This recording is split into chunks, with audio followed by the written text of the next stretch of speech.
เปิดเรื่องมาบนเครื่องบินเจ็ตส่วนตัวของสารวัตรจินอีซูพระเอกของเรื่องที่กำลังมุ่งหน้าไปจับคนร้ายโดยมีรองสารวัตรพักจุนยองและจ่าชเวกยองจินสมาชิกทีมอีก2 คนนั่งรอเวลาออกดุยอย่างสบายสุดๆเวลาต่อมาที่ร้านอาหารแห่งหนึ่งในประเทศเม็กซิโกร้านนี้มีการเล่นดนตรีพื้นเมืองให้ได้รับฟังอย่างสนุกสนานทำเอาชายชาวเกาหลี3 คนที่นั่งอยู่บ่นขึ้นว่าให้ไปเล่นไกลๆพวกเขารำคาญและบอกว่าพวกตนนั้นไม่มีทิปจะให้หรอกนะ ในตอนนั้นเองพักจุนยองก็เผยตัวบอกเหยื่อเสียไปตั้ง100,000 ล้านวอนทั้ง3 คนจะไม่มีเงินได้ยังไงก่อนที่จ่าชเวจะยิ้มพูดต่อว่าพวกตนคือทีมสอบสวนอาชญากรรมอุกชะกันที่1ประจำสถานีกังหา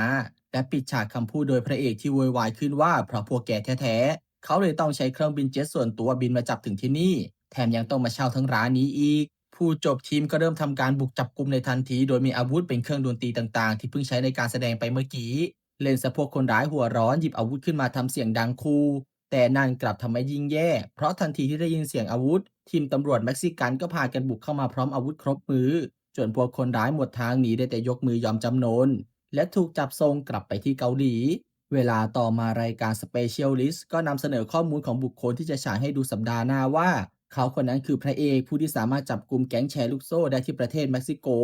และเล่าประวัติของสารวัตรจอมทุ่มเทคนนี้ให้ฟังคร่าวๆว่าเขาคนนี้ได้มาเป็นตำรวจจากโครงการสรรหาพิเศษสำหรับทนายและเริ่มสร้างผลงานที่น่าทึ่งมาเรื่อยๆแถมกล้าเปิดเผยความลับดำมืดของครอบครัวธุรกิจที่ทรงอิทธิพลอีกทั้งสามารถไขคดียากๆระดับประเทศอีกเพียบด้วยเหตุนี้การตามติดชีวิตตอนทำงานของพระเอกโดยทีมสเปเชียลลิสต์จึงได้เริ่มต้นขึ้นพระเอกนั้นถูกตามถ่ายตั้งแต่ลงจากรถสปอร์ตสุดหรูตามด้วยการตามไปถ่ายบรรยากาศในห้องทำงานและเหล่าสมาชิกของทีม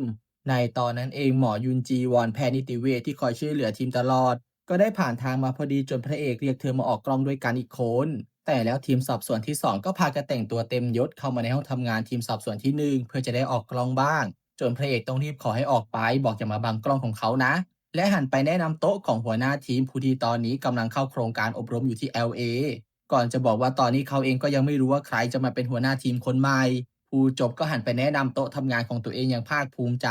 เพราะมีทั้งใบเชิดชูเกียรติและอุปกรณ์ไฮเทคและโชว์ว่าเขานั้นมีแฟนเพจเอาไว้ให้คนแจ้งความฉุกเฉินเข้ามาด้วยในตอนที่โชว์อยู่นั้นเองจู่ๆก็มีข้อความเด้งขึ้นมาจากบุคคลปริศนาบอกเรามาเล่นเกมกันเขามีของขวัญจะให้และแนบรูปภาพกล่องของขวัญที่ตั้งอยู่ในสถานที่หนึ่งส่งมาซึ่งก็ดูน่าสงสัยสุดๆจนพระเอกรีบเรียกทีมให้มาช่วยกันดู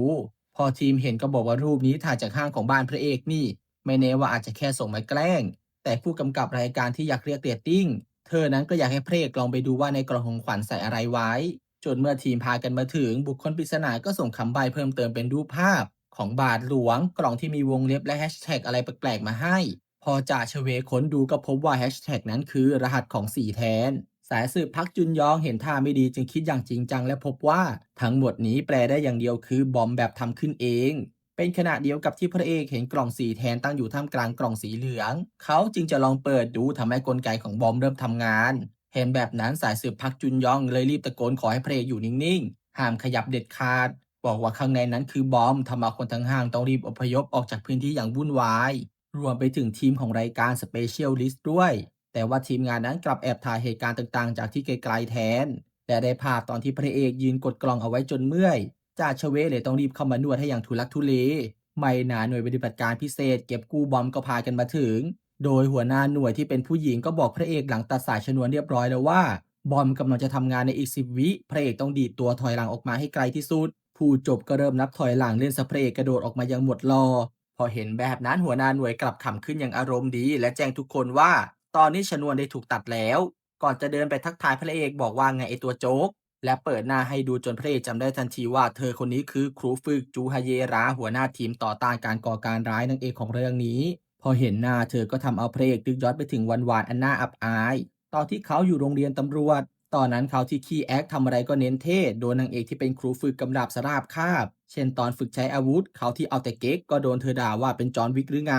และสั่งให้ใช้ท่าทางที่ถูกต้องหรือในตอนที่ฝึกขับมอไซค์ตำรวจเขาที่มัวแต่ยกล้อโชว์เท่ก็โดนเธอสั่งให้เริ่มใหม่ตั้งแต่ต้น และยังมีเหตุการณ์ต่างๆอีกเพียบจนเขาที่นึกถึงเรื่องพวกนั้นแทบไม่กล้าสู้หน้านางเอกแม้แต่น้อยเวลาต่อมาทีมถ่ายทำรายการ Specialist ที่กำลังช่วยกันตัดต่อคลิปก็พบว่าฉากของพระเอกในเหตุการณ์วางบอมไม่มีซีนไหนใช้ได้เลยดูยังไงก็ซื่อบื้อไปหมดทั้งที่เรื่องนี้คือข่าวใหญ่แท้ๆ แต่แล้วก็สะดุดตาเข้ากับนางเอกที่เข้ามาช่วยด้วยมาสสุดเท่ผู้กำกับเลยเปลี่ยนแผนจะไปถ่ายเกี่ยวกับเธอคนนี้แทนและให้ทีมงานส่งวิดีโอตอนที่จ่าชเวกำลังนวดให้พระเอกอย่างทุลักทุเลให้กับทางสำนักข่าวเอาไปลงไม่นานเมื่อข่าวที่พระเอกพลาดไปจุดชนวนบอมแถมยังมีท่าทีเก๊ๆกังๆหลุดออกไปอธิบดีกรมตำรวจก็ด่าหัวหน้าพักที่ยังเก็บพระเอกเอาไว้ที่สถานีตำรวจแห่งนี้จนเกิดเรื่องขายขี้หน้าขึ้นบอกพระเอกนั้นคือทายาทแชร์โบควรกลับไปบริหารบริษัทไม่ก็ออกไปเที่ยวเล่นสิ หัวหน้าพักรวบรวมความกล้าพูดขัดว่าเพราะว่าพระเอกคือตำรวจครับถึงไม่อยากจะยอมรับแต่พระเอกเก่งจริงจากนี้ไปทีมต่อต้านการก่อการร้ายจะตรวจสอบบอมทำมือและร่วมมือกับทีมสอบสวนอาชญากรรมรุนแรงที่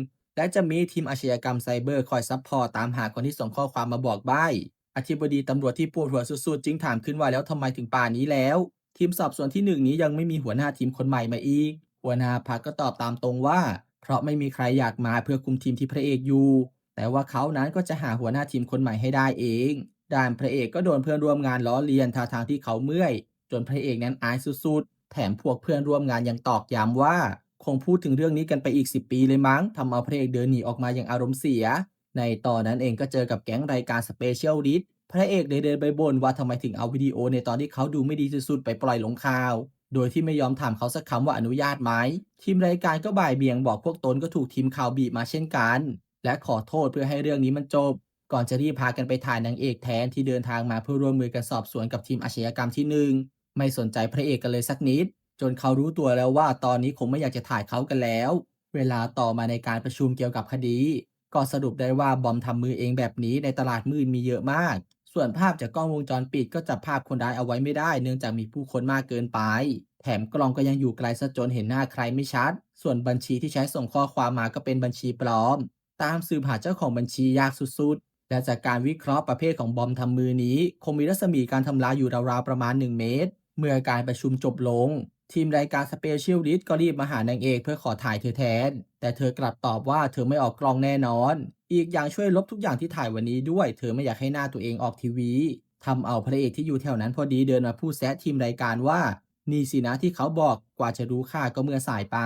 เลนซะทีมรายการสเปเชียลลิสต์พากันหน้าเสียสุดๆ ตกดึกคืนนั้นหัวหน้าพักที่พบว่านางเอกยังทำงานอยู่จึงชวนรุ่นน้องสาวคนนี้มานั่งคุยด้วยเพื่อรำลึกถึงความหลังกันโดยถามเธอว่าพอได้กลับมาสถานีนี้รู้สึกยังไงบ้างเธอก็ยิ้มบอกคิดถึงวันเก่าๆนั่นแหละเพราะว่าที่นี่เหมือนบ้านของเธออีกหลังหนึ่งอีกอย่างทีมของเธอคงต้องอยู่ทำงานที่นี่สักระยะเพราะต้องคุ้มครองพระเอกด้วยเนื่องจากเรื่องนี้อาจจะเป็นการแกล้งกันเล่นๆหรือไม่ก็อาจจะมีใครอยากจัดการพระเอกทิ้งจริงๆ หัวหน้าพักได้ถือโอกาสนี้แต่งตั้งให้เธอเป็นหัวหน้าทีมอาชญากรรมที่1ไปสักพักด้วยเลยเช้าวันต่อมาพระเอกที่มาทำงานก็โดนทีมรายการตามตื้อขอโทษสำหรับเรื่องที่เกิดขึ้นและขอให้เขากลับมาออกรายการอีกครั้งพระเอกจึงขอให้ร่างสัญญาขึ้นมาใหม่ว่าจะไม่ลงอะไรที่เขาไม่อนุญาตในตอนนั้นเองนางเอกก็นำทีมเข้ามาในห้องทำงานของพระเอกและแจ้งว่าจากนี้ไปทีมของเธอจะนำการสอบสวนเรียนซัพเพลย์ถึงกับเซ็งขอลาไปงานเปิดตัวแบรนด์วิสกี้ที่เขาพัฒนาขึ้นมาเองแทน ได้ยินแบบนั้นนางเอกก็สั่งห้ามไม่ให้เขาไปบอกยังหาตัวคนร้ายไม่เจอหากโดนลอบทำร้ายอีกจะทำยังไงพระเอกก็พูดขัดว่าทีมรักษาความปลอดภัยของเขาตรวจเช็คทุกอย่างแล้วไม่ต้องห่วงผู้จบก็ทำเนียนเดินออกไปไม่ยอมฟังคำสั่งจนลูกทีมพากันทำหน้าไม่ถูกรีบขอตัวตามไปช่วยดูแลความปลอดภัยของพระเอกด้วยตกดึกภายในงานค่ำคืนนั้นพระเอกที่เป็นดาวเด่นของงานก็พบว่านางเอกพยายามจะตามมาช่วยตรวจสอบความปลอดภัยเขาที่รำคาญเลยไล่ให้เธอออกจากงานไปซะ ในข้อหาใส่ชุดไม่ตรงธีมของงานซึ่งนางเอกก็ไม่ยอมกลับไปเปลี่ยนชุดเดรสและกลับเข้ามาในงานอีกรอบจนพระเอกที่เห็นแบบนั้นยอมใจปล่อยให้เธอเข้ามาก็ได้และพองานใกล้เลิกแขกทยอยกลับกันแล้วนางเอกที่ตรวจเช็ครอบงานเรียบร้อยก็มาบอกให้พระเอกตรงกลับบ้านทันทีอย่าแวะไปไหนทำเอาพระเอกเซ็งในความกังวลของเธอคนนี้สุดๆแต่แล้วเขากลับได้ข้อความจากบุคคลปริศนาคนเดิมว่าเกมยังไม่จบรอบที่2เริ่มต้นขึ้นแล้ว พร้อมส่งรูปแนบมาด้วยซึ่งตำแหน่งวางบอมในรอบนี้คือชั้นวางวิสกี้ด้านหลังพระเอกพอทุกคนหันไปมองบอมก็ทำงานในทันทีจนพระเอกรีบเอาตัวไปบังให้กับนางเอกผู้ซึ่งอยู่ใกล้ตัวเขามากที่สุดยังดีที่บอมแบบสร้างเองนี้สามารถสร้างความเสียหายได้เพียงประมาณ1เมตรทำให้ทีมนั้นได้รับบาดเจ็บกันเพียงเล็กน้อยเช้าวันต่อมานางเอกก็ไล่ให้ทีมรายการออกไปจากห้องทำงานและขอให้พระเอกเขียนรายชื่อทุกคนที่อาจคิดอยากจัดการพระเอกทิ้งลงในกระดาษ พอเห็นว่าพระเอกไม่อยากเขียนเธอจึงพูดอย่างจริงจังว่าคนที่ใช้บอมทำมือคือพวกที่ไม่มีอะไรจะเสียแล้วต่อให้อันตรายแค่ไหนพวกนั้นก็ไม่แคร์อีกต่อไปเรื่องนี้แปลได้อย่างเดียวว่ามีคนอยากจัดการพระเอกทิ้งนะ ไม่ว่าต้องแลกด้วยอะไรก็ตามไม่นานนักทีมที่ช่วยกันตามสืบก็ได้ภาพวิดีโอมาจากยูทูบเบอร์ที่ไปร่วมงานคนหนึ่งซึ่งถ่ายติดตอนที่เด็กเสิร์ฟคนหนึ่งกำลังเดินไปทำอะไรบางอย่างแถวชั้นวางวิสกี้โชว์ในงานพอค้นประวัติดูก็พบว่าชายคนนี้คือโนจินซูมีพ่อเคยทำงานที่เคมีพันฮันซูและออกจากงานไปเมื่อ8 เดือนที่แล้วทั้งสองทีมเลยแยกกันไปหาเบาะแส โดยทีมนางเอกจะไปหากะยองแทชายที่เคยสร้างบอมทำมือแนวนี้เพราะทราบมาว่าเพิ่งถูกปล่อยตัวออกมาได้ไม่นานนี้เองส่วนทีมสอบสวนที่1ก็จะไปหาเด็กเสิร์ฟโนจินซูปล่อยให้พระเอกนั้นได้ใช้เวลาคิดว่าใครบ้างที่อยากจัดการเขาเพียงลำพังในห้องแต่ก็อยู่ตามลำพังได้ไม่นานลุงพอบาที่ตอนนี้กำลังดูแลบริษัทแทนพระเอกอยู่ก็รีบมาหาเขาด้วยความเป็นห่วงพระเอกเลยขอให้ลุงพ่อบ้านพาเขาไปหาชายเพียงคนเดียวที่เขาคิดว่าอยากจัดการเขาทิ้ง นั่นก็คือพี่ชายต่างแม่ที่อยู่ในคุกนั่นเองด้านทีมสอบสวนหนึ่งพอไปถึงบ้านของเด็กเสิร์ฟโนจินซูกลับพบว่าทั้งบ้านนั้นเต็มไปด้วยรูปภาพของพระเอกแปะเอาไว้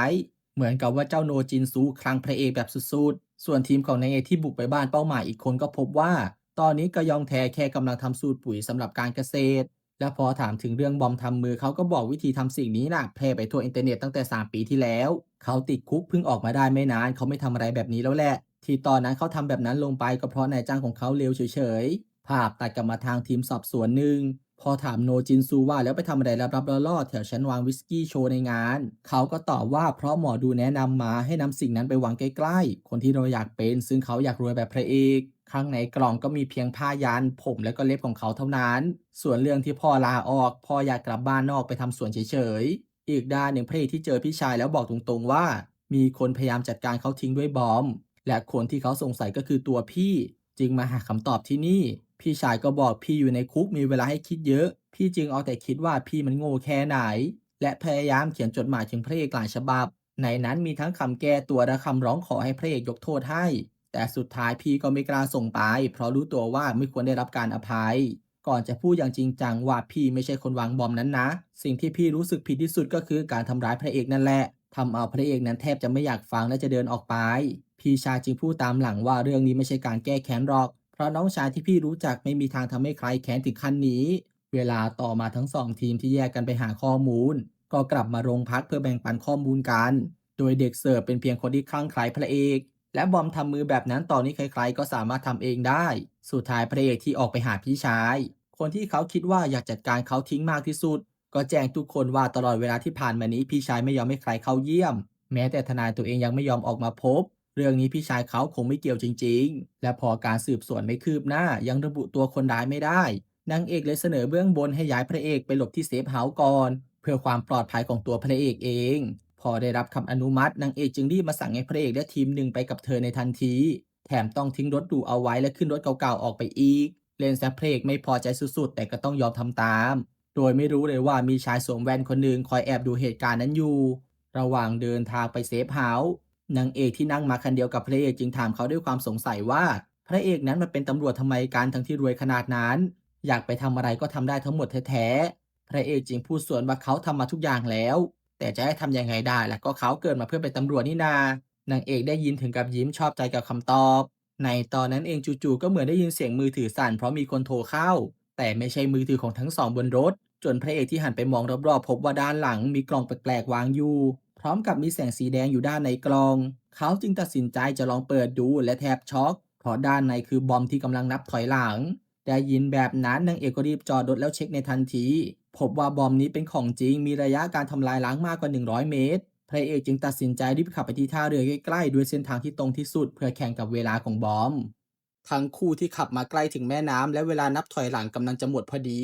เลยตัดสินใจโดดลงจากรถไปพร้อมกันจนรถพุ่งตกลงไปในน้ำก่อนจะเกิดระเบิดขึ้นอย่างรุนแรงไม่นานพอเรื่องนี้รู้กันไปทั่วหัวหน้าพักจึงจำเป็นต้องจัดงานแถลงข่าวบอกเขาขอใช้สิทธิ์ห้ามเผยแพร่ข้อมูลจนกว่าการสอบสวนนี้จะเสร็จสิ้นทำเอาพวกนักข่าวที่ทั้งถ่ายรูปและถ่ายวิดีโออยู่พากันเซ็งสุดๆหัวหน้าพักเห็นแบบนั้นจึงอธิบายต่อว่าตอนนี้ไม่รู้ว่าเป้าหมายของคนร้ายคืออะไรกันแน่ จะเสี่ยงยั่วยุออกไปไม่ได้เด็ดขาดขอความร่วมมือกันด้วยขณะเดียวกันพระเอกที่นึกว่าถูกพามาเซฟเฮาส์เขาก็พบว่าทีมดันพามาที่บ้านของนางเอกเพื่อหลอกล่อให้คนร้ายคิดไม่ถึงพอรู้แบบนั้นพระเอกก็จะขอไปนอนที่โรงแรมจนสายสืบพักจุนยองบ่นขึ้นว่า นางเอกอุตส่าห์เสนอบ้านให้อยู่เพื่อความปลอดภัยอย่ามัวเจ้าคิดเจ้าแค้นให้มากเลยซึ่งจ่าชเวก็เห็นด้วยกับเรื่องนี้พระเอกจึงหมดทางเลือกได้แต่ยอมฟังแต่คนระดับเขาไม่นอนบนเตียงคนอื่นยิ่งเป็นเตียงของนางมารร้ายแบบนางเอกด้วยแล้วเขายิ่งไม่มีทางนอนเด็ดขาดสุดท้ายได้เลือกที่จะนอนพื้นโดยมีสายสืบพักจุนยองคอยนอนเฝ้าระวังให้นอกห้องในค่ำคืนนั้นไม่นานพระเอกก็ได้รับข้อความจากคนร้ายอีกครั้ง บอกถึงเวลาเล่นเกมรอบสุดท้ายและแนบภาพของลุงพ่อบ้านที่ได้รับบาดเจ็บพร้อมกับถูกมัดเอาไว้ส่งมาให้พระเอกดูแถมกำชับว่าคงรู้จักสถานที่ในภาพอยู่แล้วสินะรอบนี้พระเอกต้องมาเพียงคนเดียวหากพาคนอื่นมาด้วยลุงพ่อบ้านไม่รอดอย่างแน่นอนพระเอกจึงรีบโทรหาลุงพ่อบ้านเพื่อเช็คแต่เขาก็ไม่สามารถติดต่อลุงพ่อบ้านได้พระเอกจึงคิดแผนหนีออกไปโดยการนำหมอนข้างมาห่มผ้าห่มเอาไว้ให้ดูเหมือนเขากำลังนอนอยู่บนเตียงจะได้หลอกสายตาของสายสืบพักจุนยอง และใช้โอกาสที่อีกฝ่ายเข้าห้องน้ำไปล้างหน้าล้างตาแอบออกจากที่กบดานขณะเดียวกันนางเอกที่กลับมาโรงพักเพื่อไล่เช็คกล้องวงจรปิดรอบๆรถตำรวจทั้งคืนเธอก็ไม่พบความผิดปกติใดๆและได้สงสัยว่าคนร้ายนำบอมมาใส่ไว้ในรถตอนไหนเช้าวันต่อมาสายสืบพักที่เห็นว่าสายแล้วพระเอกยังไม่ตื่นเขาก็ไปเช็คจนพบว่าพระเอกหนีออกไปแล้วพอโทรหาก็ไม่ยอมรับสายอีกเขาที่เป็นห่วงสุดๆเลยโทรไปแจ้งจ่าชเวที่อยู่กับนางเอกพอดี เธอจึงสั่งให้จ่าเชเวรี่ไปดูกล้องจราจรตามถนนจะได้ติดตามรถของพระเอกว่าไปทางไหนและเธอจะขับรถออกไปตามพระเอกเองซึ่งเธอก็ได้รับแจ้งจากจ่าเชเวว่าพระเอกไปที่คฤหาสน์ของครอบครัวอีกด้านหนึ่งพระเอกที่ถึงคฤหาสน์แล้วกำลังจะเข้าไปหนุ่มแว่นที่เป็นผู้ช่วยผู้กำกับรายการสเปเชียลลิสต์ก็มาบอกพระเอกว่าเขาเองก็ได้รับข้อความจากคนร้ายเช่นกันคนร้ายนั้นสั่งให้เขามาถ่ายฉากที่พระเอกลาโลกใบนี้โดยคนร้ายจับแม่ของเขาเอาไว้เป็นตัวประกัน หนุ่มแว่นจึงไม่มีทางเลือกเดินถือกล้องถ่ายวิดีโอตามคำสั่งเพราะเหมือนว่าคนร้ายกำลังจับตาดูทั้งสองอยู่แต่แล้วเขาก็ต้องตกใจสุดขีดเมื่อพบว่าภายในคฤหาสน์แห่งนี้มีบอมทำลายล้างสูงกำลังนับถอยหลังเหลือเวลาไม่ถึง1 นาทีแล้วหนุ่มแว่นจึงรนดานสุดๆเรียกให้พระเอกมาดูพอพระเอกเห็นบอมทำมือนั้นก็นึกถึงคำพูดของนางเอกขึ้นมาได้ว่าบอมแบบนี้มีระยะการทำลายล้าง100 เมตรเขาจึงรีบพาหนุ่มแว่นลงไปแอบในบังเกอร์ลับใต้ดินอย่างเร่งรีบ แต่แล้วกลับพบว่านั่นเป็นเพียงบอมบ์ลอกของจริงถูกติดตั้งเอาไว้ในบังเกอร์ลับแห่งนี้แล้วพอนางเอกมาถึงและได้ยินเสียงอันดังลั่นเธอก็รีบวิ่งเข้ามาภายในและลงไปเช็คจุดเกิดเหตุในตอนนั้นเองพระเอกและหนุ่มแว่นที่หลบอยู่หลังที่กำบังก็โผล่ออกมาบอกว่าปลอดภัยดีและพากันยืนมองบ่อน้ำเก่าที่อยู่ใต้บังเกอร์ลับแห่งนี้ไม่นานพอทีมตามมากันครบพระเอกก็เล่าเหตุผลที่เขาแอบหนีออกมาคนเดียวให้ฟังว่าเพราะลุงพอบ้านโดนจับตัวเอาไว้เขาเลยไม่มีทางเลือก แต่ในตอนนั้นเองลุงพอบานที่ไม่ได้รับบาดเจ็บเหมือนในรูปกลับวิ่งมาหาพระเอกด้วยความเป็นห่วงบอกตอนที่พระเอกโทรมาเขาอยู่บนเฮลิคอปเตอร์พอเขาจะโทรกลับพระเอกก็ไม่รับสายซะแล้วด้วยความเป็นห่วงจึงสอบถามจ่าชเวแล้วรีบตามมาถึงที่นี่พอเรื่องราวเป็นแบบนั้นนางเอกจึงขอให้หนุ่มแว่นลองโทรหาแม่ของตัวเองดูบ้างซึ่งรอบนี้แม่ของหนุ่มแว่นก็รับสายบอกเมื่อกี้แม่อยู่ที่สาวนาเลยไม่ได้พกโทรศัพท์ พอเรื่องราวเป็นแบบนี้พระเอกก็ถูกส่งไปอยู่ที่บ้านในป่าของลุงพ่อบ้านทำเอาพระเอกสบายใจสุดๆส่วนนางเอกที่กลับมาสืบคดีกับสมาชิกทีมหนึ่งก็สรุปได้ว่าไม่มีใครกล้ามาวางบอมบนรถตำรวจหน้าสถานีหรอกวันนั้นทีมขับรถคันนี้ไปห้างเพื่อถ่ายทำรายการสเปเชียลดิชใช่ไหมคนร้ายคงรอให้เอารถออกไปที่นั่นเพื่อวางบอมเอาไว้ในรถในตอนนั้นเองผลตรวจสอบลายนิ้วมือบนบอมก็ออกมาว่ามีรอยนิ้วมือของชายชื่อจางฮยอนซอกผู้ที่เป็นพี่ชายของหนุ่มแว่นติดอยู่ เธอจึงสั่งให้สายสืบพักจุนยอนไปนำตัวมาสอบสวนก่อนจะกลับไปยืนคิดว่ามีการวางบอมถึง4 ครั้งแต่ทั้ง4 ครั้งนี้กลับไม่มีใครได้รับบาดเจ็บเลยหรือว่าคนร้ายมีจุดประสงค์อื่นซ่อนอยู่ขณะเดียวกันพระเอกที่ปรึกษากับลุงพ่อบ้านก็พากันงงว่าทำไมคนร้ายไม่เลือกวางบอมที่บ้านของพระเอกให้จบๆไปเลยทำไมต้องทำให้เรื่องซับซ้อนแบบนี้ด้วยสุดท้ายพระเอกจึงคิดออกว่าคนร้ายไม่ได้อยากจัดการเขาทิ้งสิ่งที่ทำมาทั้งหมดนี้เป็นเพียงแค่กลอุบายตบตาเขาจึงตัดสินใจจะออกไปจับคนร้ายด้วยตัวเองกลับมาทันนางเอกที่โทรไปถามผู้กำกับรายการสเปเชียลลิสต์ว่าใครแนะนำให้มาถ่ายพระเอกหรอทางนั้นก็บอกว่าคนแนะนำคือหนุ่มแว่นที่เป็นรองผู้กำกับพอได้ยินแบบนั้นเธอจึงรีบโทรไปให้ตำรวจที่เฝ้าหน้าห้องพักของหนุ่มแว่นอยู่สั่งให้ไปเช็คว่าหนุ่มแว่นยังอยู่ภายในห้องไหม ซึ่งผลปรากฏว่าหนุ่มแว่นได้แอบหนีออกไปแล้ว เธอจึงโทรไปสั่งให้ทีมหนึ่งที่หาตัวพี่ชายของหนุ่มแว่นไม่เจอเช่นกัน ตามไปพบเธอที่บ้านของพระเอกแทนเพื่อช่วยกันตรวจสอบบางอย่าง แต่แล้วพอนางเอกมาถึงก็พบว่าพระเอกก็เพิ่งมาถึงเช่นเดียวกัน เนื่องจากพระเอกนั้นคิดว่าหนุ่มแว่นคือคนที่นำบอมไปวางในคฤหาสน์แถมหนุ่มแว่นคนนี้ยังเป็นคนนำไปวางในบังเกอร์อย่างแน่นอน เนื่องจากที่นั่นต้องสแกนลายนิ้วมือของพระเอกถึงเข้าไปได้ ส่วนสาเหตุที่พวกนั้นทำทั้งหมดนี้ก็เพื่อเข้าไปในบังเกอร์ จากที่ฟังลุงพ่อบ้านเล่ามาเมื่อก่อนที่นี่เคยมีครอบครัวรวยมากๆอาศัยอยู่พอธุรกิจล้มละลายเมื่อ30ปีก่อนเลยขายให้พ่อของพระเอกแต่แล้วจู่ๆประมาณ2ปีก่อนครอบครัวนั้นก็พยายามขอซื้อบ้านนี้คืนผู้จบก็ชวนนางเอกเข้าไปดูว่ามีอะไรซ่อนอยู่ภายใต้บังเกอร์นี้กันแน่จนเมื่อเข้าไปก็ได้ยินเสียงสองพี่น้องกำลังช่วยกันยกของบางอย่างจากใต้ฐานของบังเกอร์อย่างมีความสุข พระเอกกับนางเอกที่เห็นแบบนั้นก็ยืนรอด้านบนอย่างสบายใจเช่นเดียวกันสักพักพี่ชายของหนุ่มแว่นปีนบันไดกลับขึ้นมาก็พบกับพระเอกที่รออยู่แล้วแถมยังยิ้มสั่งให้เขาเ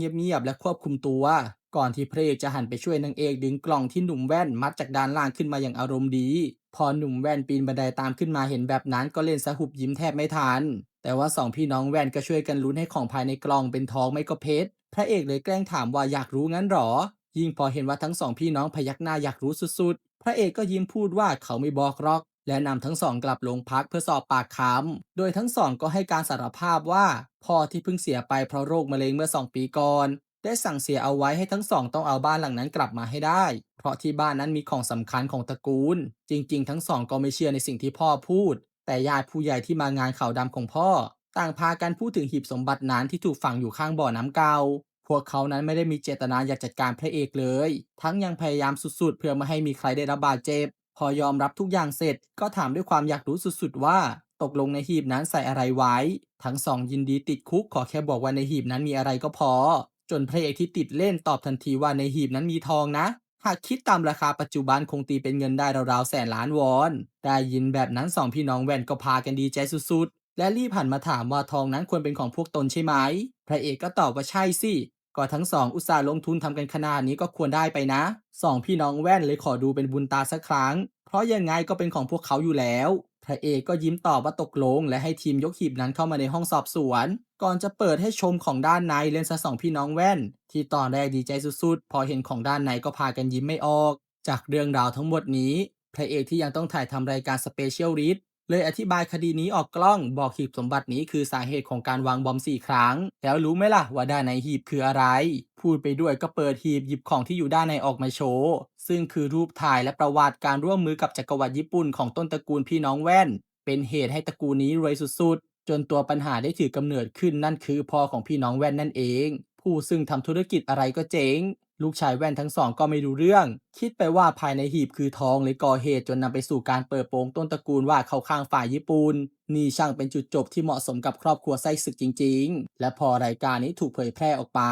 พระเอกก็กลับมาดังเป็นพลุแตกทำเอาทีม2หมั่นไส้พากันออกไปหาอะไรดื่มส่วนทีมหนึ่งที่ชินกับเหตุการณ์แบบนี้แล้วก็พากันแยกย้ายไปทำธุระซึ่งพักจุนยองแอบมาพบกับหมอยุนจีวอนเพราะว่าทั้งสองนั้นกำลังแอบคบกันอยู่โดยมีจ่าเชเวที่แอบสงสัยทั้งสองตามมาดูและได้รู้ความลับนี้ในที่สุดส่วนทางด้านนางเอกที่ทำงานเป็นคืนสุดท้ายก่อนจะกลับทีมต่อต้านการก่อการร้ายหัวหน้าพักก็มาชวนเธอคุยถามว่าเธอคิดเห็นยังไงเกี่ยวกับพระเอกบ้างนางเอกก็พูดตามตรงว่าดูเป็นคนแปลกๆนะพระเอกเนี่ยทำอะไรคาดเดาไม่ค่อยได้แต่สัญชาตญาณไม่เลวและจริงจังกับงานอย่างมากหัวหน้าพักได้ยินก็ยิ้มและพูดตรงๆว่าตัวเขายังหาคนมานำทีมหนึ่งไม่ได้เลยจากนั้นไม่นานหัวหน้าพักที่เดินลงมาเห็นพระเอกก็บอกพระเอกว่าหัวหน้าทีมหนึ่งคนใหม่จะเข้ามาทำงานวันจันทร์นี้นะส่วนหัวหน้าทีมคนนั้นคือใครให้รอดูเอาเองจากนั้นเวลาก็ได้ผ่านไปจนถึงวันจันทร์สมาชิกทีมหนึ่งทุกคนก็พากันออกมารอต้อนรับหัวหน้าทีมคนใหม่ซึ่งพระเอกเล่นใหญ่สุดๆจัดเตรียมทั้งวงดนตรีต้อนรับและปูพรมแดงรอหัวหน้าคนใหม่อย่างยิ่งใหญ่แต่แล้วพอเห็นว่าหัวหน้าทีมหนึ่งคนใหม่คือนางเอกก็ทำเอาพระเอกถึงกับหน้าถอดสีได้แต่บ่นกับตัวเองว่านี่มันฝันร้ายชัดๆพระเอกกลับไปนั่งบ่นกับทีมว่าทำไมต้องเป็นเธอคนนั้นด้วยดันได้หัวหน้าที่เข้ากับเขาไม่ได้แบบสุดๆพลางนึกย้อนไปถึงช่วงที่อยู่โรงเรียนตำรวจนางเอกนั้นเอาแต่เรียกเขาว่าตัวตลกแค่คิดถึงเรื่องนั้นก็ทำเอาหัวใจของเขาเต้นแรงสุดๆจนทีมพากันหัวเราะบอกแปลกตรงไหนล่ะตอนแรกทีมก็ไม่ได้ชอบพระเอกเหมือนกันนี่ในตอนนั้นเองพอพระเอกเห็นหัวหน้าทีมที่2ก็รีบเข้าไปถามว่านางเอกเคยทำงานที่นี่ใช่ไหมหัวหน้าทีม2ก็บอกว่าใช่เธอเคยทำงานด้วยกันประมาณ1 ปีก่อนจะแซวพระเอกว่าส่วนสาเหตุที่เธอย้ายกลับมาที่นี่อีกโค้งมาทรมานพระเอกละมั้งและเตือนพระเอกอย่างจริงจังว่าอย่าได้ไปพนันอะไรกับนางเอกเด็ดขาดเธอเป็นพวกชอบเอาชนะเรียกได้ว่าคลั่งการเอาชนะเลยก็ว่าได้ขณะเดียวกันนางเอกที่มาทำงานวันแรกก็ถูกหัวหน้าตำรวจขอร้องเรื่องของพระเอกบอกพระเอกนั้นทำเขานอนไม่หลับเพราะกลัวจะไปก่อเรื่องขึ้นอีกหากพูดกันตรงๆถ้าไม่มีพระเอก เหตุวางบอมที่ผ่านมาก็คงไม่เกิดขึ้นไม่รู้ว่าไปทำอีท่าไหนถึงได้ใจลูกทีมและหัวหน้าพักพูดจบจึงขอร้องให้เธอคอยจับตาดูพระเอกหน่อยหากก่อเรื่องเมื่อไหร่รีบรายงานเขาในทันทีจะได้ไล่ออกนางเอกก็บอกว่ารับทราบและขอหัวหน้าตำรวจบ้างว่าหากพระเอกโดนไล่ออกแล้วเธอจะเป็นคนเลือกสมาชิกใหม่มาแทนเองจากนั้นเมื่อเธอนำของมาไว้ในห้องทำงานเธอก็ชวนเหล่าสมาชิกทีมไปดื่มฉลองที่ได้ร่วมงานกันพระเอกเลยเสนอตัวขึ้นว่าเขารู้จักเชฟระดับประเทศนะแต่ยังไม่ทันพูดจบ นางเอกก็พูดขัดขึ้นว่าไปร้านแถวนี้กันห่างจากโรงพักแค่ชั่วโมงเดียวเองเล่นซะเพลงถึงกับหงอยและได้แต่ยอมตามไปดื่มที่ร้านอาหารบ้านๆข้างทางแบบไม่ค่อยเต็มใจนักสักพักนางเอกจึงเพิ่มความสนิทกับทีมด้วยการเล่าให้ฟังว่าเมื่อก่อนหัวหน้าพักเคยเป็นหัวหน้าทีมของเธอนะเลยได้เรียนรู้อะไรมาเยอะเลยทีมจึงถามเธอถึงเรื่องคดีดังที่เธอเคยสร้างผลงานเอาไว้บอกได้ยินมาว่าเธอซุ่มดูคนร้ายเป็นสัปดาห์เลยเหรอทำได้ยังไง เธอก็ยิ้มพูดอย่างเขินๆว่าก็แค่แอบซุ่มที่ร้านค้าหน้าบ้านแฟนของคนร้ายพอหมอนั่นมาซื้อของตอนเช้าตรู่เธอก็จับกุมในทันทีพระเอกจึงถามสิ่งที่คาใจบ้างว่าเธอกลับมาที่สถานีตำรวจแห่งนี้ทำไมแต่เธอนั้นกลับไม่ยอมตอบทำเอาเขาหงุดหงิดเดินไปเล่นเกมปาเป้าชิงรางวัลในร้านจนสามารถทำแต้มชนะแชมป์เก่าได้รับเครื่องดื่มฟรี4 ขวดพอเห็นท่าขี้แอคของพระเอกที่กำลังทำท่าเหมือนอยากวัดกับเธอ นางเอกที่มีนิสัยไม่ชอบการพ่ายแพ้ก็ลุกไปเล่นเกมปาเป้าในทันทีพร้อมถามพระเอกว่าคงยังไม่ได้ดูรูปแชมป์เก่าใช่ไหมเล่นซะพระเอกที่หันไปดูพบว่านางเอกคือแชมป์เก่าของเกมนี้เริ่มใจเสียแต่เขาก็ยังทำเป็นใจดีสู้เสือทำท่าทางเหมือนจะเอาจริงแล้วเช่นกันหันมาบอกว่าวันนี้แหละเขาจะโค่นแชมป์เองและแล้วการแข่งขันปาลูกดอกของทั้งสองจึงได้เริ่มต้นขึ้นไม่นานทั้งสองที่โค่นอันดับของอีกฝ่ายไปมาก็ทำให้เครื่องดื่มเต็มโต๊ะเพราะได้4 ขวดทุกครั้งที่มีคนโค่นคะแนนสูงสุดได้ จนเจ้าของร้านถึงขั้นขอร้องให้ทีมช่วยไปหยุดทั้งสองหน่อยทีมที่เกรงใจเจ้าของร้านเช่นกันเดรีบไปถอดปลั๊กจอแสดงผลออกซึ่งตอนนั้นคะแนนสูงสุดกำลังเป็นของนางเอกอยู่เมื่อออกจากร้านกันมาเห็นเครื่องเล่นเกมอื่นพระเอกที่ยังคาใจเลยท้านางเอกให้ไปวัดฝีมือกันต่อโดยเกมนี้พระเอกก็เป็นผู้ชนะได้ของรางวัลเป็นตุ๊กตาตัวใหญ่และคืนนั้นทั้งคืนทั้งสองก็พากันตะเวนวัดฝีมือด้วยเครื่องเล่นเกมต่างๆจนรองสารวัตรพักจุนยองและจ่าเฉวกยองจีนที่มาด้วยถึงกับนั่งหลับ วันต่อมาพระเอกที่นั่งทำงานเอกสารจนดึกจู่ๆเขาก็ได้รับข้อความผ่านเพจของพระเอกโดยหญิงชื่ออาอินส่งข้อความมาแจ้งว่ามีผีในบ้านร้างนางเอกผ่านไม่เห็นพอดีเลยแซวๆว่าตั้งชื่อเพจไม่ว่าจะเรื่องอะไรผมก็จัดการให้ได้นี่คิดว่าตัวเองเป็นแบทแมนหรอก่อนจะอ่านข้อความจากอาอินที่ส่งมาบอกว่าเธอเป็นนักเรียนชั้นมต้นและฝันอยากเป็นตำรวจจึงติดนิสัยชอบสังเกตรอบๆตัวซึ่ง2-3 วันก่อนเธอเห็นแสงลอยได้จากบ้านร้างฝั่งตรงข้าม และบ้านนั้นเคยเกิดเหตุฆาตกรรมเลยขายไม่ออกมาหลายปีแล้ว เธอมั่นใจว่านั่นคือแสงจากผีมาส่งสัญญาณขอให้ช่วยจับคนร้าย พออ่านจบนางเอกเลยชวนพระเอกไปตรวจสอบที่นั่นด้วยกัน เนื่องจากเธอกำลังว่างๆกลับบ้านไปก็ไม่มีอะไรทำ จากนั้นไม่นานทั้งสองก็ได้มาถึงบ้านร้างตามที่ได้รับแจ้ง และเข้าไปตรวจสอบภายใน โดยที่อาอินที่เห็นผ่านกล้องส่องทางไกลก็ดีใจสุดๆ บอกว่ามาจริงๆด้วยสุดยอดไปเลย ส่วนทางนางเอกที่ตรวจสอบดูรอบๆแล้วสรุปจากสิ่งที่เห็นภายในว่า ที่นี่คงเคยเกิดเหตุปะทะเจ้าของบ้านเองก็สู้จนถึงที่สุดแต่ว่าน่าจะไม่รอดพอสรุปข้อมูลคร่าวๆเสร็จก็หันไปสั่งให้พระเอกที่กลัวผีสุดๆแยกไปตรวจสอบที่ชั้น2ก่อนเธอจะพบว่าภายในบ้านนี้มีอาหารสำเร็จรูปที่เพิ่งมีคนกินไปไม่นานทิ้งเอาไว้แต่นั่นก็ช้าไปนางเอกโดนคนร้ายเล่นงานจากด้านหลังเช่นเดียวกับพระเอกที่อยู่ชั้นบนและจากนั้นคนร้ายก็ช่วยกันขนของบางอย่างออกไปจากบ้านก่อนจะมีคนมาจุดไฟเผาบ้านหลังนี้ที่มีพระเอกและนางเอกถูกมัดเอาไว้ภายในพอทั้งสองได้สติก็รีบช่วยกันแก้มัดอย่างทุลักทุเลด้วยเศษแก้วที่ตกอยู่แถวนั้นอีกด้านหนึ่งอาอินที่ไปเอาอาหารขึ้นมากินบนห้องพอเห็นว่าบ้านร้างเกิดเหตุไฟไหม้ก็รีบโทรไปหาตำรวจจนพักจุนยองและจ่าเชเวที่เข้าเวรอยู่ได้รับเรื่องและภาพตัดกลับมาทางตัวเอกทั้งสองพอแก้มัดกันได้ก็พบว่าบันไดโดนไฟไหม้ไปหมดแล้วยิ่งพอนางเอกหันไปเห็นว่าด้านในมีถังแก๊ส เธอจึงรีบดึงพระเอกที่กำลังยืนชั่งใจอยู่ว่าจะโดดลงไปดีไหมให้ลงไปพร้อมกับเธอเป็นจังหวะที่ถังแก๊สบึ้มพอดีทั้งสองได้รอดมาได้อย่างบุดวิดพอพระเอกหันมาเห็นว่าเธอได้รับบาดเจ็บที่แขนก็ใช้ผ้าเช็ดหน้าตัวเองไปพันแผลนั้นให้แต่ยังไม่ทันได้ซึ้งการลูกทีมก็มาถึงและรีบมาหาทั้งสองอย่างร้อนใจอาอินเองที่มาถึงแล้วเช่นกันก็รีบเข้ามากอดพระเอกบอกเธอขอโทษเธอไปเอาอาหารขึ้นมากินบนห้องเลยไม่ทันช่วยสังเกตจนทุกคนที่ตอนแรกงงๆอยู่ไม่รู้ว่าเด็กคนนี้คือใคร ได้รู้พร้อมกันว่าเป็นคนแจ้งเบาะแสนี่เอง เวลาต่อมาเมื่อหน่วยดับเพลิงเข้ามาควบคุมสถานการณ์แล้ว นางเอกก็สั่งให้จ่าเฉวถ่ายวิดีโอพวกคนที่มามุงดูเก็บเอาไว้ และแจ้งทีมว่าก่อนหน้านี้เกิดอะไรขึ้นบ้างส่วนพระเอกที่เห็นประตูไปชั้นใต้ดินถูกล็อกเอาไว้ด้วยกุญแจไม้แถมมีร่องรอยพยายามงัดด้วยเขาก็อยากเปิดออกดูสุดๆเพราะอยากรู้ว่าที่ด้านล่างนี้มีอะไรอยู่กันแน่แต่ทีมและนางเอกก็ห้ามเอาไว้บอกทำอย่างนั้นไม่ได้ต้องขอหมายค้นก่อนทุกอย่างมันมีขั้นมีตอนและออกไปโทรหาหัวหน้าพักซึ่งก็เป็นอย่างที่นางเอกพูดหัวหน้าพักสั่งให้รอผลตรวจสอบก่อนเพื่อขอหมายค้นในตอนนั้นเองจู่ๆกลับได้ยินเสียงคนกำลังทุบประตูดังขึ้นมาและนั่นคือพระเอกที่พยายามพังกุญแจที่ล็อกประตูเอาไว้ทำเอาทีมที่พากันวิ่งมาห้ามแต่พระเอกก็พูดสวนว่าห้ามได้ยังไงล่ะเขาจะทำอะไรที่บ้านของตัวเองมีสิทธิ์อะไรมาห้ามด้วยและใช่ครับพระเอกที่เห็นป้ายประกาศขายอยู่หน้าบ้านก็ได้โทรไปซื้อบ้านหลังนี้เรียบร้อยเลนซานางเอกที่เพิ่งเคยเจอเหตุการณ์แบบนี้ได้แต่ยืนอึ้งจากนั้นทั้งสี่ที่ลงไปดูชั้นใต้ดินก็พบเข้ากับปูนที่เพิ่งเทได้ไม่นานพอขุดออกก็พบกับกระเป๋าใบใหญ่ที่ด้านในมีร่างของใครบางคนถูกยัดเอาไว้อยู่ทำเอาเรื่องนี้กลายเป็นเรื่องใหญ่ถึงขั้นหัวหน้าพักเรียกประชุมฉุกเฉินจากเบาะแสที่อาอินคิดว่าเป็นเพียงแค่ผีจนพบว่าที่ชั้นใต้ดินนี้มีร่างทั้งหมด5ร่างถูกฝังเอาไว้ทีม1และทีม2เนี่ยได้รับคำสั่งให้ร่วมมือกันสอบสวนซึ่งก็บังเอิญว่าหัวหน้าทีม2เคยทำคดีของบ้านนี้พอดีเขาจึงบอกข้อมูลว่าบ้านหลังนี้พ่อแม่ลูกชายโดนจัดการยกครัวหลังตรวจสอบไม่พบร่องรอยการบุกรุกมีเพียงเงินและเครื่องประดับที่หายไปในตอนนั้นเขาก็เลยสรุปว่าเป็นคดีการปล้นแต่ยังจับคนร้ายไม่ได้กลายเป็นคดีที่ปิดไม่ลงเนื่องจากไม่พบร่องรอยอะไรให้ตามสืบต่อเลยจากนั้นทั้งสองทีมเลยแยกกันไปตามสืบโดยทางนางเอกก็พบกับคนต้องสงสัยจากวิดีโอที่ให้จ่าเชเวถ่ายคนที่มามุงดูเหตุการณ์ไฟไหม้ก่อนหน้านี้พอตามเส้นทางก็พบว่าผู้ต้องสงสัยเดินกลับไปขึ้นรถป้ายทะเบียนรถเช่าพระเอกและนางเอกเลยไปที่ร้านปล่อยเช่ารถในทันทีเป็นจังหวะที่ผู้เช่ารถคันต้องสงสัยนำรถมาคืนทั้งสองเลยรีบไปดักเอาไว้และพบว่าคนขับรถคือหญิงชื่อดาอึนเธอจึงถูกนำตัวมาสอบสวนในข้อหาเป็นผู้ต้องสงสัยดาอึนเองก็ยอมรับว่าเธอเป็นคนจุดไฟเผาบ้านหลังนั้นเองแหละแต่เธอไม่ได้ทำร้ายทั้งสองนะเธอไม่รู้ด้วยซ้ำว่ามีคนอยู่ในบ้านส่วนสาเหตุที่ทำแบบนั้นลงไปเพราะฮยอนซูแฟนทนายของเธอที่เกือบจะแต่งงานด้วยกันแล้วหายตัวไปหลังบอกว่ามีเรื่องสำคัญต้องทำเพื่อนสมัยเรียนมีปัญหามาขอให้ช่วยจากนั้นไม่นานเพื่อนสมัยเรียนคนนั้นก็เสียโดยมีคนบอกว่าแฟนทนายของเธอเป็นคนลงมือซึ่งไม่สมเหตุสมผลเลยสักนิดอีกด้านหนึ่งทีม2ที่ตามสืบจากหลักฐานแว่นบนเหยื่อในกระเป๋ารายล่าสุดพบว่าเจ้าของคือทนายฮยอนซูทำมาหัวหน้าทีม2ไม่สบายใจสุดๆกลับมาทางนางเอกถามเธอต่อว่าแล้วเธอไปทำอะไรที่บ้านหลังนั้นดาอึนก็ให้ดูว่าเธอและแฟนแชร์โลเคชันระบุตำแหน่งของอีกฝ่ายบนมือถือกันไว้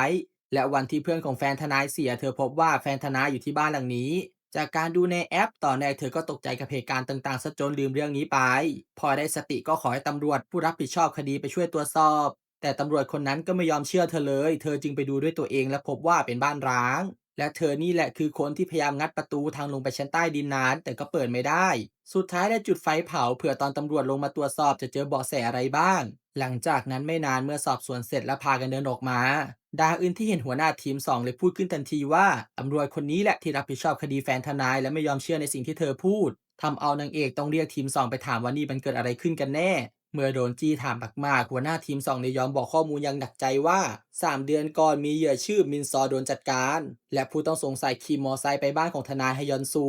ก่อนจะกลับออกมาขี่รถยนต์พระเอกยิ่งฟังก็ยิ่งงงไม่เข้าใจว่าผู้ชายที่กำลังจะแต่งงานจะวางแผนจัดการคนอื่นทิ้งเพื่ออะไ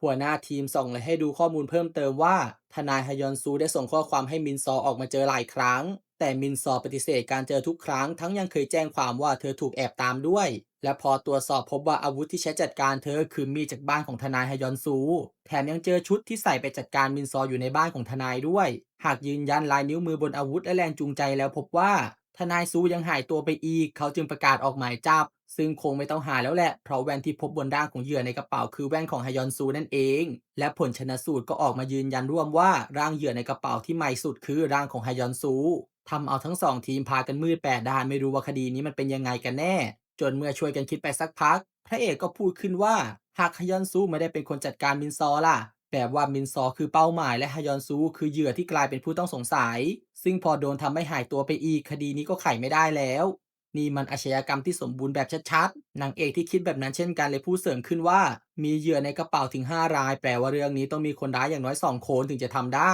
อย่างเคสของฮยอนซูคนร้ายคงควบคุมตัวเขาเอาไว้ก่อนแล้วและส่งข้อความคุกคามไปหามินซอจากนั้นคนร้ายอีกคนก็ไปจัดการเธอทิ้งและขี่มอไซค์กลับมาที่บ้านของฮยอนซูก่อนจะให้คนที่อยู่ภายในบ้าน แต่งตัวเหมือนกับฮยอนซูลากกระเป๋าที่ใส่ร่างของฮยอนซูไว้มาขึ้นรถขับออกไปเพื่อฝังในห้องใต้ดินบ้านร้างและในวันที่นางเอกและพระเอกถูกทำร้ายก็คงเป็นคนร้ายพวกนั้นแหละที่จัดการคนอื่นและนำมาฝังพอดีขณะเดียวกันคนร้ายจางและคนร้ายโจที่นำร่างของเหยื่อมาฝังที่อื่นก็พบว่ารอบนี้รถเกิดเลอะขึ้นจึงพากันหันไปถามหัวหน้าคนร้ายแทกวางว่าเอาไงต่อดี กลับมาทางทีมหนึ่งที่กำลังคิดว่าทำไมมินซอถึงรีบเปิดประตูรับของจนถูกคนร้ายจัดการอย่างง่ายดายแบบนี้เธอที่เป็นเจ้าของบ้านต้องรู้สินะว่าคนส่งของจะมาถึงเมื่อไรเลยรอรับทั้งที่อีกฝ่ายไม่ใช่พนักงานขนส่งของผ่านแอปจริงๆด้วยซ้ำและใครคือคนที่บอกให้เธอรู้เรื่องนั้นล่ะว่าจะมีคนมาส่งของในตอนไหนยังไงจนทีมคิดไปถึงสามีของมินซอที่ชื่อแจกุก CEO บริษัทเฟอร์นิเจอร์นางเอกจึงสั่งให้จ่าชเวสืบดูว่า มินซอมีประกันชีวิตอะไรบ้างไหม ส่วนสายสืบพักให้ไปสืบเรื่องคดีสะกดรอยตามที่มินซอเคยแจ้งตำรวจเข้ามา ก่อนจะพาพระเอกไปหาแจกุกด้วยกันที่บริษัท แจ้งว่าคดีภรรยาเขาถูกนำมาสืบสวนใหม่ตั้งแต่ต้นเลยอยากให้แจกุกเล่าทั้งหมดให้ฟังอีกรอบ แจกุกได้ยินแบบนั้นก็บ่นว่าเขาเคยบอกตำรวจไปหมดแล้วนะทำไมไม่แชร์ข้อมูลกันหรอ และเริ่มเล่าให้ฟังอย่างไม่ค่อยพอใจว่าฮยอนซูและมินซอเคยคบกันพักหนึ่งตอนเรียนมหาลัย จากนั้นบังเอิญกลับมาเจอกันใหม่ฮยอนซูก็ไล่ตื้อพยายามขอคืนดีคงประมาณนี้ละมั้งจากที่ได้ยินมินซอเล่าให้ฟังนางเอกได้ถามย้ำทันทีว่านี่คือเรื่องที่มินซอเล่าให้ฟังเองเลยใช่ไหมแจกุกก็ตอบอย่างไม่พอใจว่าใช่นะสิมาถามย้ำทำไมเนี่ยแต่แล้วเขาก็ต้องชะงักไปเมื่อพระเอกบอกว่าทางตำรวจเจอตัวฮยอนซูแล้วนะแถมไม่ยอมบอกด้วยว่าเจอได้ยังไงพอทั้งสองเดินออกมาจากห้องแล้วพระเอกจึงบอกนางเอกว่าแจกุกผู้เป็นสามีนี่แหละคือคนสั่งจัดการมินซอภรรยาตัวเองแน่นอน ดูสีหน้าเขาเมื่อกี้นี้สินางเอกก็ยิ้มพูดว่าอีกอย่างก็คือตอนบอกว่าเจอตัวฮยอนซูแล้วแจกุกไม่ถามด้วยซ้ำว่าจับตัวได้หรอแต่ถามขึ้นมาว่าเจอได้ยังไงแทนคงเพราะรู้อยู่แล้วว่าฮยอนซูเสียไปแล้วโดยทั้งหมดนั้นเลขาสาวที่เฝ้าอยู่ตรงทางเข้าก็ได้ยินทั้งหมดและจ้องมองพวกพระเอกไม่วางตาขณะเดียวกันแจกุกพอเห็นว่าตำรวจจากไปแล้วก็รีบค้นหานามบัตรที่ซ่อนเอาไว้และจะโทรไปแต่แล้วก็นึกถึงคำพูดของคนร้ายขึ้นมาได้ว่า ห้ามโทรไปอีกไม่ว่าจะเกิดอะไรขึ้น เขาเลยวางโทรศัพท์ลงและได้แต่นั่งเครียด อีกด้านหนึ่งสายสืบพักที่มาตามสืบคดีถูกสะกดรอยตามตำรวจผู้รับเรื่องก็รายงานว่า1 เดือนก่อนที่มินซอจะเสียเธอแจ้งตำรวจว่าถูกสะกดรอยตาม3 ครั้งซึ่งไม่รู้ว่าใครคือคนสะกดรอยตามเลยไม่สามารถเรียกตัวมาสอบสวนแต่ในการแจ้งครั้งสุดท้ายเห็นว่าเธอตั้งใจขับรถชนเพราะมีคนไล่ตามและภาพย้อนกลับไปในเหตุการณ์10 วันก่อนที่มินซอจะเสีย วันนั้นมินซอตั้งใจขับรถชนรถของอีกฝ่ายที่เธอเชื่อว่าคอยตามเธอมา2-3 วันแล้วโดยอีกฝ่ายก็เถียงว่าเขาจะตามเธอทำไมล่ะเพ้อเจ้อพอได้รายชื่อของชายคนนั้นสายสืบพักเลยโทรไปขอให้ช่วยหาที่อยู่ของชายคนนี้หน่อยอีกด้านหนึ่งพระเอกและนางเอกที่ขอให้ทีมเก็บข้อมูลมาตรวจสอบบ้านของฮยอนซูอีกครั้งก็พบว่าในปฏิทินเมื่อ3 เดือนก่อนเกิดเหตุมีการเขียนไว้ว่ามีนัดเจอกับมินซอและพอตรวจสอบอีเมลของเขาจึงพบว่าฝ่ายมินซอ เป็นคนส่งอีเมลมาขอคำปรึกษาจากเพื่อนเก่าที่เป็นทนาย พอพระเอกเดินไปสำรวจรอบๆก็ยังพบกับ2 สายเอกสารที่ด้านในมีรูปของแจกุกกำลังมีความสุขอยู่กับเลขาสาว ขณะเดียวกันสายสืบพักที่พบตัวชายที่เคยมีเรื่องกับมินซอเมื่อตอนนั้นและเห็นว่ากำลังแอบถ่ายคู่รักในตอนที่กำลังพากันเข้าโรงแรมอยู่สายสืบพักจึงจี้ถามว่าจำมินซอและฮยอนซูได้ไหม ทางนั้นจึงจำใจยอมรับว่าเขาจำได้ เขาเป็นคนถ่ายในตอนที่2 คนนี้แอบนัดคุยกัน แต่เขาไม่รู้ว่าใครเป็นคนจ้างนะ เขาแค่ทำงานเสริมแบบนี้เป็นครั้งคราว แถมตอนนี้ไม่ได้ทำงานกับพวกนั้นแล้วด้วย เนื่องจากมินซอเสียหลังจากที่เขาถ่ายรูปส่งไป เขาเลยรู้สึกแปลกๆเพราะฝ่ายคนจ้างขอให้ถ่ายรูปเป็นหลักฐานว่ามีการเล่นชู้ แต่ภาพที่เขาเห็นคือทั้ง2 คนแค่ดื่มกาแฟและนั่งคุยกันเฉยๆไม่ได้ดูสนิทกันเลยด้วยซ้ำเวลาต่อมาทั้ง2 ทีมที่แยกไปรวบรวมหลักฐาน และกลับมารวมตัวกันครบแล้วก็เริ่มสรุปคดีว่าแจกุกแต่งงานกับมินซอนในปี 2021 ตอนนั้นบริษัทเฟอร์นิเจอร์ที่แจกุกบริหารอยู่เป็นของพ่อตา และเงินประกันชีวิตของมินซอมีมูลค่า 1,000 ล้านวอน ทีม 2 เลยสรุปว่าสามีฮุบบริษัทพ่อตาและจัดการภรรยาเพื่อฮุบเงินประกัน แต่พระเอกพูดขัดบอกแจกุกเร็วกว่านั้นเยอะ มันยังนอกใจภรรยาแอบคบกับเลขาสาว อย่างกับละครน้ำเน่านางเอกก็พูดเสริมว่ามินซอรู้เรื่องเข้าเลยอยากขอหยา เธอจึงไปนัดเจอกับฮยอนซูเพื่อปรึกษา โดยเหตุผลทั้งหมดนี้แทนที่ตัวเองจะถูกไล่ออก และต้องถูกฟ้องหย่าจนไม่เหลืออะไร แจกุกเลยตัดสินใจสั่งจัดการภรรยาตัวเองทิ้ง แต่คำถามถัดมาคือมันจ้างใครให้ลงมือ ในตอนนั้นเองสายสืบพักที่เพิ่งกลับมาถึงก็แจ้งทีมว่า เรื่องนี้มีนักสืบเอกชนเกี่ยวข้องด้วยและสตอกเกอร์ที่มินซอเคยแจ้งความเอาไว้ทำงานให้บริษัทนักสืบที่มีชายชื่อมายองเป็นเจ้าของชายคนนี้เคยติดคุกเพราะคดีช่อโกง2 ครั้งแล้วด้วยได้ยินแบบนั้นทั้ง2 ทีมก็พากันเครียดเพราะหากบุกไปจับตรงๆพวกนั้นก็คงปฏิเสธบอกมีคนจ้างให้ทำงานเฉยๆพวกตนไม่รู้เรื่องพระเอกจึงเสนอไอเดียขึ้นว่างั้นทำไมเราไม่จ้างพวกมันเลยล่ะลองจ้างให้จัดการใครสักคนสิเล่นซะนางเอกพูดด้วยความแปลกใจว่าปกติทำงานกันแบบนี้หรอ พระเอกก็แซวๆเธอว่านี่เป็นสูตรลับเฉพาะเลยนะสายสืบพักก็ช่วยพูดว่าถึงจะดูแปลกๆแต่ได้ผลสุดท้ายนางเอกผู้เป็นหัวหน้าทีมเลยตัดสินใจปล่อยให้ลองทำดูพอได้ยินแบบนั้นพระเอกก็เริ่มคิดว่าจะหาใครที่อายุเยอะหน่อยและมีสีหน้าเหมือนคนที่อยากจัดการคนอื่นตลอดเวลามาจากไหนเป็นจังหวะที่หัวหน้าพักเข้ามาทวงถามเอกสารงานด้วยเสียงดังลั่นพอดี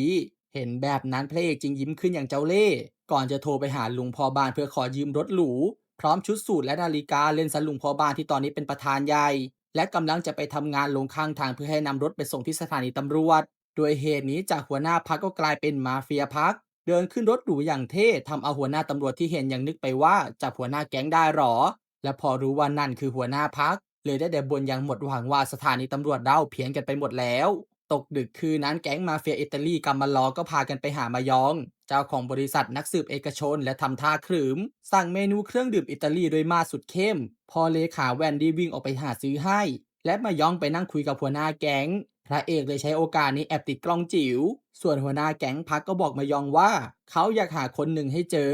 ได้ยินมาว่าที่นี่ตามหาคนเก่งนี่พูดจบก็ยื่นรูปของจ่าเฉวในลุคเถื่อนๆให้ดูบอกคนในรูปนี้ขโมยยาของเขาไปมายองก็ยิ้มบอกว่าที่นี่หาคนเก่งสุดในวงการแล้วแหละเขาจะหาให้เจอเองเมื่อรับปากพระเอกเลยยื่นกระเป๋าที่เต็มไปด้วยเงินให้ไปค่าจ้างล่วงหน้า ในจังหวะที่มายองกำลังอึ้งกับจำนวนเงินสายสืบพักเลยได้โอกาสแอบติดตั้งเครื่องดักฟังจิ๋วเพื่อให้ทีม2และนางเอกติดตามทุกการเคลื่อนไหวของมายองได้อีกด้านหนึ่งแทกวางที่ยืนดูข่าวเหตุเพลิงไหม้บ้านร้างจู่ๆเขาก็ปรีเข้ามาอัดลูกน้องโจจนน่วมก่อนจะหันไปบอกให้ลูกน้องจางระวังเรื่องลายนิ้วมือเล่นซะทั้งสองรีบพากันใส่ถุงมือด้วยความกลัวสุดๆซึ่งไม่นานมายองก็ใช้โทรศัพท์แบบใช้แล้วทิ้งโทรมาหาบอกมีงานใหม่และด่าที่พวกเขายังทำงานเก่าไม่เสร็จสักที แทกวางจึงบอกว่าบ้านร้างที่เอาไว้ฝังเหยื่อโดนไฟไหม้แถมเรื่องนี้มีตำรวจเข้ามาเกี่ยวด้วยไอ้พวกไร้ประโยชน์นี่ดันไม่กล้าลงมือจัดการทิ้งเลยแค่มัดเอาไว้ภายในบ้านและหนีออกมาก่อนจะถามว่าลูกค้ารอบนี้คือใครชื่ออะไรมายองก็บอกว่าเขาไม่รู้เหมือนกันน่าจะเป็นมาเฟียค้ายาอะไรสักอย่างพวกนั้นยังขู่ทิ้งไว้ว่าหากหาคนในรูปไม่เจอภายใน3 วันจะเผาที่นี่ทิ้งได้ยินแบบนั้นแทกวางก็รู้ได้ในทันทีว่าพวกนั้นคือตำรวจเลยสั่งให้มายองเผาเอกสารทั้งหมดในออฟฟิศทิ้งและรีบหนีไปซ่อนตัวซะ แต่นั่นก็ช้าไปเพราะทีมตำรวจพากันบุกเข้ามาเรียบร้อยและเค้นถามว่าเมื่อกี้พูดถึงอ่างเก็บน้ำที่ไหนมายองก็หัวหมออ้างกฎหมายและไม่ยอมพูดจนพระเอกหันไปคุยกับเลขาแว่นที่ดูซื่อๆแทนว่ามีแฟนไหมล่ะเลขาแว่นก็บอกว่ามีแล้วกำลังวางแผนจะแต่งงานกันพระเอกเลยใช้เรื่องนี้บอกว่าน่าเสียดายนะแฟนจะรอเป็น10 ปีได้หรือเปล่าก็ไม่รู้เนื่องจากที่นี่คือออฟฟิศของคนร้าย มีคนโดนจัดการไปแล้วมากกว่า5 คน หากเลขาแว่นสมรู้ร่วมคิดแม้แต่น้อยคงติดคุกไม่ต่ำกว่า10 ปี เว้นแต่ว่าเธอนั้นจะช่วยตำรวจจับคนร้าย เลขาแว่นที่กลัวสุดๆเลยรีบพูดว่าที่นั่นคืออ่างเก็บน้ำยองอิวเธอเคยได้ยินมายองพูดชื่อนี้ทีม2เลยรีบมุ่งหน้าไปในทันทีส่วนทีม1ก็พามายองและเลขาแว่นมาแยกสอบปากคำต่อที่โรงพักจากนั้นไม่นานทีม2ที่ไปอ่างเก็บน้ำและพบกระเป๋าใส่เหยื่อหลังรถ ก็ค้นจนพบว่าที่รถนี้มีรอยนิ้วมือหลงเหลืออยู่ซึ่งเป็นของคนร้ายจางผู้มีประวัติเคยถูกขังในคุกเดียวกับมายองพอได้ข้อมูลนี้มานางเอกจึงใช้เรื่องนี้ไปขู่ให้มายองยอมพูดเผื่อว่าจะได้รับการลดโทษมาบ้างจนเธอได้ชื่อของคนร้ายอีกคนมานั่นคือคนร้ายโจที่เป็นเพื่อนกับคนร้ายจางนั่นเองพอไปประชุมกับทีมก็กลับเข้ามาและให้เขาโทรไปหาคนพวกนั้นว่าอยู่ไหนตัดภาพมาทางแทกวางที่กำลังมาหลบอยู่ที่บ้านยายของคนร้ายจางพอเห็นสายโทรเข้าเขาก็คิดสักพัก และเมื่อรับสายก็ถูกถามทันทีว่าตอนนี้เขาอยู่ไหนแทกวางจึงตอบว่าอยู่ที่ปลอดภัยแต่แล้วพอได้ยินมายองขอให้พาเขาไปซ่อนตัวด้วยและเอ่ยชื่อของคนร้ายโจขึ้นมาก็ทำให้แทกวางดูได้ในทันทีว่ามายองคงกำลังถูกจับตัวเอาไว้เลยไม่ยอมบอกชื่อเขาออกมาให้พวกตำรวจรู้เขาจึงเนียนพูดว่าเราจะบินไปปูซานแต่เช้าถึงแล้วจะโทรหานะก่อนจะวางสายไปและหันไปดูลูกน้องทั้งสองที่ตอนนี้ทางตำรวจรู้ตัวตนแล้ว อีกด้านหนึ่งทีมหนึ่งที่รีบพากันมาดูแผนที่สนามบินจู่ๆจ่าเฉวที่ไปไล่ดูกล้องวงจรปิดแถวอ่างเก็บน้ำมาก็มาบอกว่าเขาไล่ตามรถคนร้ายไปถึงตำบลหนึ่งก่อนจะไม่มีกล้องวงจรปิดให้ตามต่อพอพระเอกได้ยินก็คิดอะไรบางอย่างออกรีบเช็คประวัติของคนร้ายจังและพบว่าที่ตำบลนั้น มียายของคนร้ายจางอาศัยอยู่ยิ่งพอจ่าเชเวเช็คก็พบว่าภาพกล้องวงจรปิดหายไปแถวนั้นเช่นกันทีมเลยเริ่มปฏิบัติการเข้าบุกจับในทันทีแต่ด้วยระยะทางที่ไกลจากสถานีตำรวจต้องขับรถถึง3ชั่วโมง20นาทีพระเอกเลยกลัวว่าคนร้ายจะหนีไปก่อนจึงขอให้ทีมอย่าเพิ่งเดินทางพร้อมโทรไปหาลุงพ่อบ้านที่กำลังนั่งเฮลิคอปเตอร์กลับจากการไปดูงานได้ยินแบบนั้นพระเอกก็บอกว่าพอดีเป๊ะส่งเฮลิคอปเตอร์มาที่สถานีตำรวจด่วนเขาต้องใช้ไปจับคนร้ายนะเลนซันลุงพ่อบ้านต้องลงบนตึกแถวนั้นเพื่อให้ฮอรีบไปสถานีตำรวจภาพตัดกลับมาทางแทกวางที่ย้อนคิดถึงตอนที่เขาแอบตกลงกับมายองว่าหากถูกจับได้จัดการลูกน้องทั้งสองทิ้งและหนีไปซะสัญญาณคือเขาจะเรียกแทกวางว่าคนร้ายโจและพอวันนี้เขาได้รับสัญญาณนั้นก็นั่งรอให้ลูกน้องทั้งสองเมาได้ที่อย่างใจเย็นโดยไม่รู้เลยว่าพระเอกนำทีมขึ้นเฮลิคอปเตอร์มาลงจอดแถวๆนั้นแล้วสักพักแทกวางก็ลงมือจัดการลูกน้องตัวเองทิ้งเรียบร้อยและกำลังจะหนีแต่แล้วก็นึกขึ้นได้ว่าบ้านหลังนี้ยังมียายของคนร้ายโจอยู่เขาเลยเดินไปหยิบอาวุธในครัวและเดินเข้าไปหายายในห้องแต่ไม่นานทีมหนึ่งก็พากันบุกเข้ามาและพบคนร้ายทั้งสองเสียอยู่ภายในบ้านและพอคนห้องก็เห็นว่าคุณยายนอนอยู่เลนซะทุกคนใจเสียเดินไปเช็คด้วยความกังวลอย่างดีที่คุณยายยังไม่ได้รับบาดเจ็บอันตรายใดๆจ่าเชเวเลยอยู่ดูแลคุณยายโดยคนอื่นๆออกไปคนรอบๆบ้านต่อซึ่งก็พบว่าทั้งสองที่เสียนั้นยังเสียได้ไม่นานคนร้ายคนอื่นต้องยังอยู่แถวนี้แน่พระเอกที่ขึ้นไปคนชั้นดาดฟ้าโดนแทกวางที่ซ่อนตัวอยู่พุ่งมาโจมตีใส่จนเกิดการปะทะขึ้นอย่างดูเดือดสุดท้ายพระเอกเลยต้องใช้อาวุธทำเสียงดังขู่ให้แทกวางหยุดอีกฝ่ายก็ไม่ยอมหยุดง่ายๆใช้พลิกโยนมาทางพระเอกและวิ่งหนีพระเอกเลยต้องงัดประสบการณ์จากการฝึกในโรงเรียนตำรวจมาใช้